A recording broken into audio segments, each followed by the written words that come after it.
Bismillahirrahmanirrahim. Assalamualaikum warahmatullahi wabarakatuh. Bapak-bapak, ibu-ibu, mas-mas, mbak-mbak, khususnya adik-adikku sekalian yang dirahmati Allah dimanapun Anda berada. Kembali di IIP Channel bersama saya, IIP Wijayanto. Kali ini kita akan membahas tema mantan bisa gila saat kamu lakukan hal ini. Jadi setelah orang berpisah, itu jarang tuh yang bisa berteman, yang bisa bersahabat. Lebih banyak setelah perpisahan itu terjadi, memberikan bekas luka. Tidak sedikit yang dendam, bahkan jadi bermusuhan selamanya. Namanya orang bermusuhan ya. Orang membenci seseorang. Kalau orang yang dibenci itu sampai sukses, dia stres. Tapi kalau orang yang dibenci itu susah, bangkrut, tidak punya apa-apa, dia akan bahagia. Nah, maka karena itu ya, setelah perpisahan itu terjadi kan orang tetap tuh saling mengintip media sosial satu dan lainnya. Apa tujuannya? Yaitu tadi, untuk melihat perkembangannya. Misalnya, mantan melihat kita tidak laku-laku juga. Kita tetap menjomblo, kita tetap sendiri. Apa kemudian mantan ikut prihatin? Enggak. Senang tuh dia. Ya, ketika mantan melihat kita bangkrut, kita menganggur, tidak punya apa-apa, apa kemudian dia merasa tersentuh? Enggak. Dia malah happy.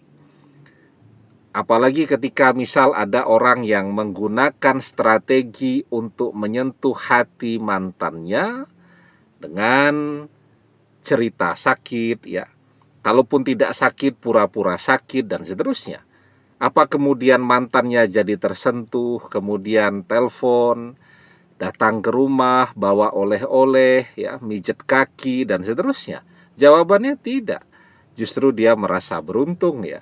Untung aja katanya, pisah. Kalau ndak repot tuh, bareng orang sakit-sakitan dan seterusnya. Nah, jadi itulah yang terjadi. Seperti halnya kita juga ya. Misal kita melihat nih, mantan bertengkar tuh di media sosial dengan orang ketiga. Ya, kita diam-diam juga merasa senang kan. Kita melihat mantan dicampakkan oleh orang ketiga, mungkin kita orang yang pertama akan sujud syukur tuh. Ketika kita melihat mantan nganggur, bangkrut ya, sakit-sakitan dan seterusnya, kita tidak peduli. Mungkin kita dengan lisan akan mengatakan prihatin dan seterusnya, tapi hati kita bersorak gembira juga. Nah, jadi itulah yang banyak terjadi setelah perpisahan. Ya, orang kemudian malah saling membenci dan menjadi musuh abadi. Ya, tidak mau lagi bertegur sapa selamanya. Nah, jadi sekarang apa yang harus kita lakukan nih kalau kita mau melihat mantan menyesal, stres ya, bahkan mungkin sampai seperti orang gila tuh marah-marah, ndak karu-karuan ya. Ada ketemu orang asal dimarahi saja, melampiaskan emosinya di mana saja ya. Jadi suasana hati mantan itu jadi kacau balau betul ketika dia melihat kita dalam dua hal. Nah, tapi sebelum kita bahas lagi lebih jauh, jangan lupa ya, adik-adik yang baru menemukan channel ini untuk memencet tombol subscribe dan menyalakan lonceng notifikasi agar Anda selalu mendapatkan pemberitahuan video-video terbaru dari channel kesayangan kita ini. Dengan subscribe, doa-doa kita selalu terhubung sehingga kita selalu bisa berdoa bersama-sama ya. Dan jangan lupa subscribe itu gratis ya. Nah, jadi ya, keadaan yang pertama tuh yang akan membuat mantan jadi stres ya, yakni ketika setelah perpisahan itu terjadi ya, mantan melihat kita justru tambah sukses ya dalam semua hal. Dalam pekerjaan kita tambah sukses. Kalau kita bisnis, bisnis kita tambah sukses ya. Kalau adik-adik yang masih kuliah, kuliahnya beres, wisuda, nyari kerja, dapat kerja, dan seterusnya. Ya, dan seterusnya. Nah, jadi itu tuh yang kemudian akan membuat mantan bisa gila ya, melihat segala kesuksesan kita. Ketika kita susah, kalau yang kuliahnya nggak beres-beres ya, setiap hari meratapi perpisahan itu di media sosial, mantannya tambah happy, tambah bahagia. Tetapi sebaliknya, ketika dia sukses, kuliahnya beres, setelah itu langsung bekerja, dapat pekerjaan bagus, mapan, dan seterusnya. Nah, itu mantan akan sangat menyesal. Dan pada sisi yang lain, karena sekarang jadi saingan, jadi musuhan, yaitu tadi, melihat orang yang dia musuhi, yakni kita, begitu suksesnya, mantan jadi susah hati, mantan jadi depresi, mantan bahkan mungkin bisa jadi seperti orang setengah gila ya, emosi kemana-mana, marah-marah bawaannya setiap hari ya, dan seterusnya. Jadi tambah sukses kita, tambah stres lah dia. Nah, karena itu ya, itu kan namanya orang hasad. Hasad itu adalah sama dengan iri atau dengki ya, yakni menginginkan hilangnya kenikmatan yang ada pada diri orang lain. Nah, itu namanya hasad ya. Nah, ketika mantan ini hasad kepada kita, apa yang harus kita lakukan? Jangan jadi orang gagal. Karena kalau kita jadi orang gagal, mantan tambah bahagia. Orang tuanya yang sudah menolak kita jadi tambah bahagia.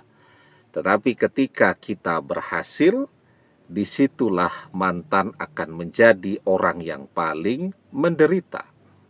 Nah, maka kita diajarkan di dalam surat Ali Imran ayat ke-120 tentang orang-orang hasad ini.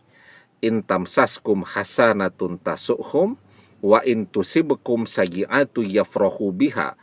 Jika kamu memperoleh kebaikan, niscaya mereka bersedih hati.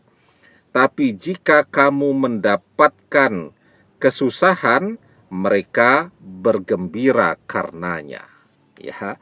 Nah, jadi ketika kita mendapatkan kebaikan, kita sukses, nah maka mantan akan menjadi orang yang paling menderita di dunia ini. Itu keadaan yang pertama.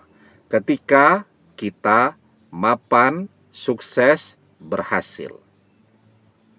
Keadaan yang kedua yang akan membuat mantan amat sangat menderita, ya, ketika dia melihat ada begitu banyak orang yang berlomba-lomba bersaing untuk bisa mendekati kita. Kan otomatis tuh, ketika kita sukses, ketika kita mapan, duit kita banyak, banyak tuh orang yang mau jadi pendamping hidup kita.